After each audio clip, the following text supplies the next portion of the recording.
Mandy, one of the teachers in training and also a regular yogi at our wonderful studio, Limba Lotus. As part of our lockdown tutorial for this month, we have to teach in Trikonasana. I'm also facing a lot of fears being in front of the camera, but let's see how it goes.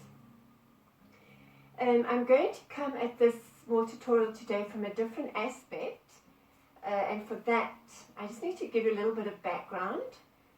I've been doing yoga now with Monique for a number of years, and when I started I could barely touch my knees, let alone touch the floor.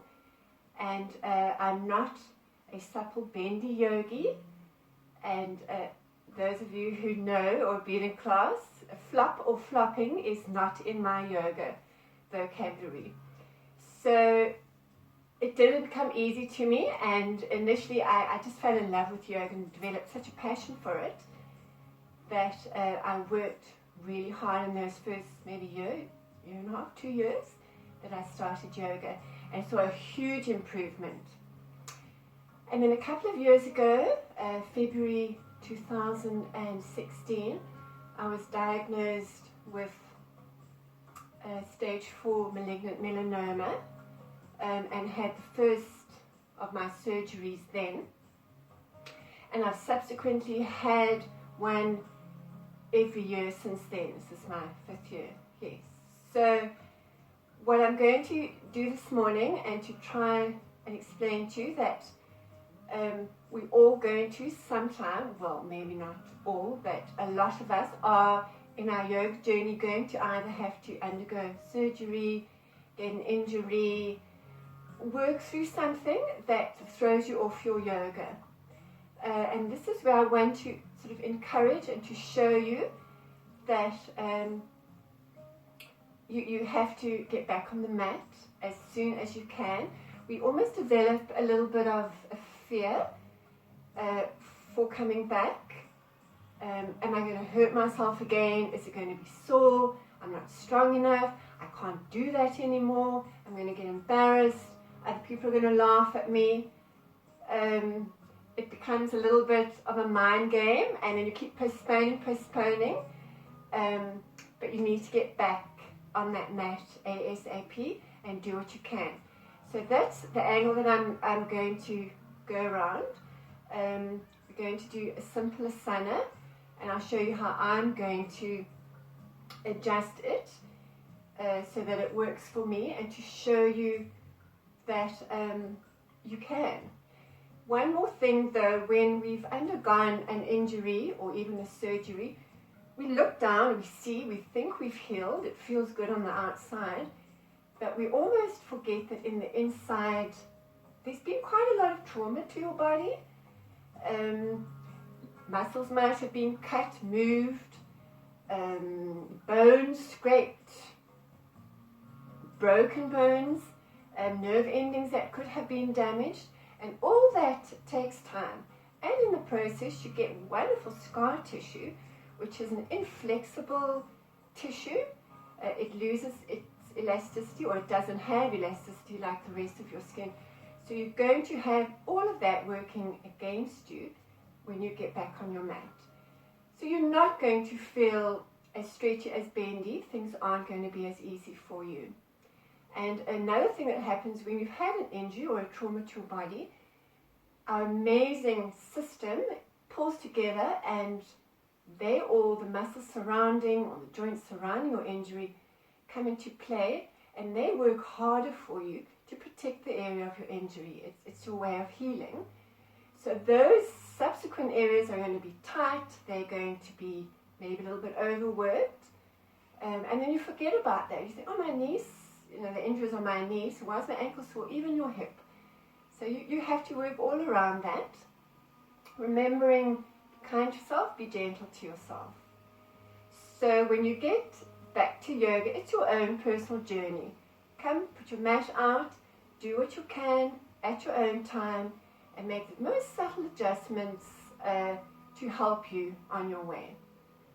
Nobody has to know. You don't have to go around telling everybody, although you really want to. You feel like saying, I can do this, I really can. Let mine or your yoga teacher know what you're going through, and then you get on the mat and you do what you can. So I'm going to do Uttitha Trikonasana. It's a yoga pose that we do in all of our classes. Believe it or not, I could do it.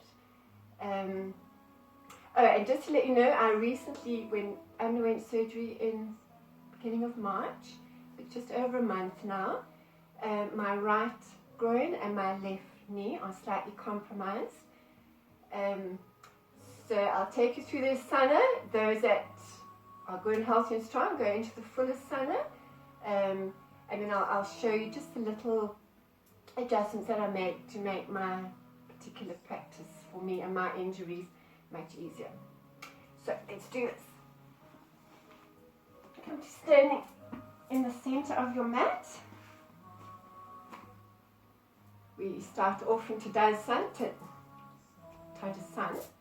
The starting pose of all our standing asanas.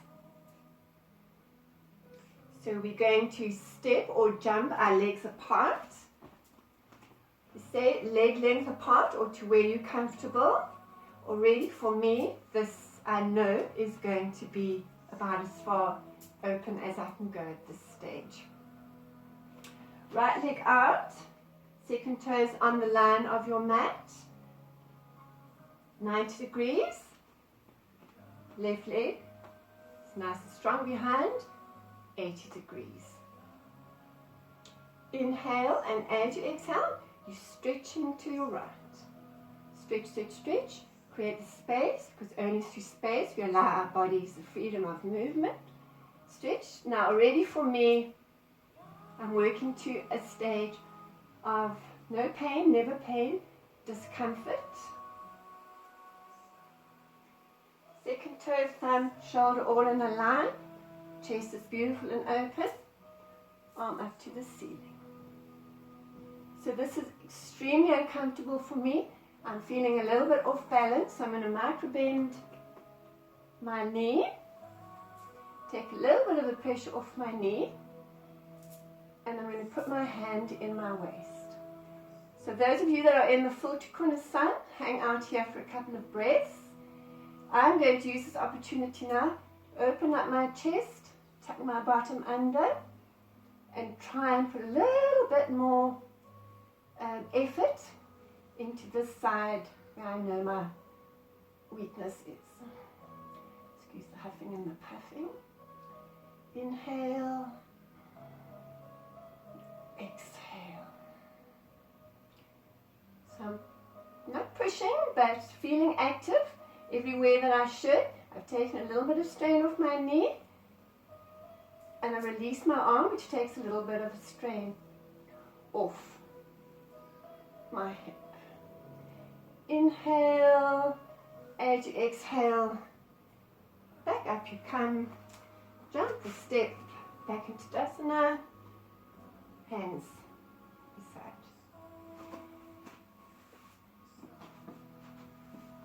So those are just a little bit of an indication of what you can do, and I hope I can show you that although I'm really not mastering the pose, and I'm huffing and I'm puffing a little bit, take the courage, get on your mat, and yeah, let's do yoga. So you take care, stay safe, namaste.